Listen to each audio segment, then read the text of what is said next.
Good morning, Americans. This is your favorite alien back on the air again from my new digs at Orange City, Florida, here at the Springs of Park Hill Assisted Living.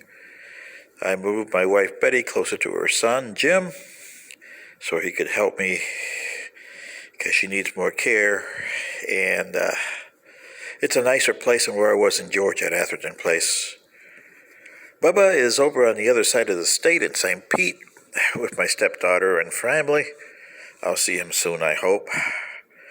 It's been a rough couple of weeks, so I'm back on the air. Sitting in for Paul Harvey this morning on Saturday, July 10th, 2021. Stand by for commentary. Well, Mr. Harvey, if you can hear me upstairs with the boss, and if any of you on YouTube, if they don't censor this, I hope they don't because it's not really controversial, but I don't want to make it controversial. It's up to you the way you interpreted it. And especially if you know Paul Harvey Jr., pass this on to him. His dad, Mr. Harvey, danced around this subject all his life. And for those of you who follow Paul Harvey, he's done commentaries like, "If I Were the Devil," "A Letter from God," "A Letter from Dad." And all three of those commentaries, oh yeah, and The Testing Time, don't forget about that one, danced around this issue. So today's commentary is on the worst mistake that mankind ever made. And Mr. Harvey has been dancing on this issue all through his life. And I can appreciate the way he did it because it would have been controversial if he did it in the 60s, 70s, 80s, 90s, and early 2000s. It would have been definitely controversial. Today, not so controversial because you got all these discourse, and it applies today. And Mr. Harvey was too much of an American patriot and too much of a Christian to put this out there as a controversial issue. And let me explain what I mean by the worst mistake of mankind. And this is speaking for me as an alien from another planet looking at your society, mankind. In 313 AD, Emperor Constantine needed to win the empire. He knew the empire was in trouble. And there was a sect. It wasn't called Christianity at the time. They had different names. And you had different factions of the sect. And this is the problem with religion. There is no such thing as a Christianity today. You got factions here, factions there, or sects here and sects there. Same with Islam and same with Judaism and all the other religions of the world. Hinduism. There's always factions. And what happened in 313 AD? Christianity had a lot of factions. A lot more than they do today, I would think. But three of the most known ones in those times were the Coptics, what became the Roman Catholic Church, and the Gnostic. Now, the faction that actually took over, and this is where historians make a big mistake because they say that the Roman Empire adopted Christianity as their religion. They did not. They adopted an extremist sect. It was the teachings of a certain guy named Jesus. It wasn't Christianity. It was a sect, which became the Universal Catholic Church. Okay? And this is not putting down the Catholic Church or the Roman Catholic Church or the Protestants or anything. This is just telling you the truth as history unfolded. And this was an extremist. It's like being the Donald Trump Republicans up today. And then you had the liberals, which were the Gnostics, which were like being AOC and Pelosi and all those guys, okay? And then you had the Coptics down the center. Well, Constantine created a mess because he made that sect the religion of the empire. And that sect went on to crush the other sects. It didn't eliminate them. There's still Coptics today, and the Gnostic Bibles are still around. But this sect made what you know as Christianity today the way it wanted to be. But there was always dissenters, and always have been.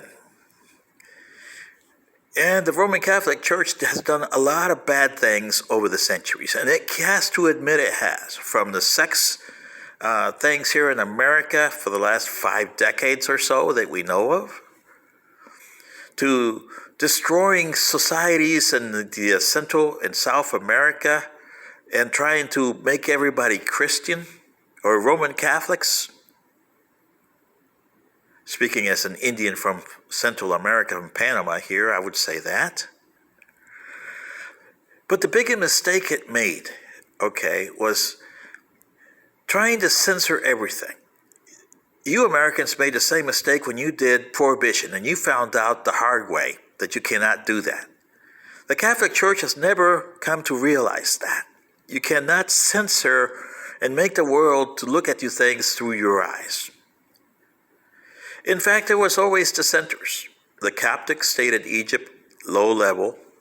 The Gnostics were still around, but they never adopted their books into what you call the canon, the Bible, the New Testament. It never adopted some of the Old Testaments that are still out there. It never adopted them into the Old Testament as the Christians know it. The first 5 books are the Torah from the Jewish, and then the other books are what you guys put on together. Back when they did the Council of Nicaea in 378 AD. Now, Constantine, all he wanted was not to have civil war, but he knew that the empire was in trouble. So he created a new capital. The old city of Byzantium became Constantinople. It's today Istanbul. And as the song goes, it's nobody's business but the Turks. Yes. But here's the problem, Americans, and it's come back to haunt you to this day. The Roman Catholics and the sect that became the Roman Catholics were so ultra-conservative and Semophobic that they crushed every opposition they see at hand for centuries, from AD 313 to AD 1054. And in 393, they did the most disgusting thing. The Library of Alexandria, they burned it to the ground with all those books that were lost for centuries, and sometimes forever. Whatever was in that library had the knowledge of the human beings as you had them back then.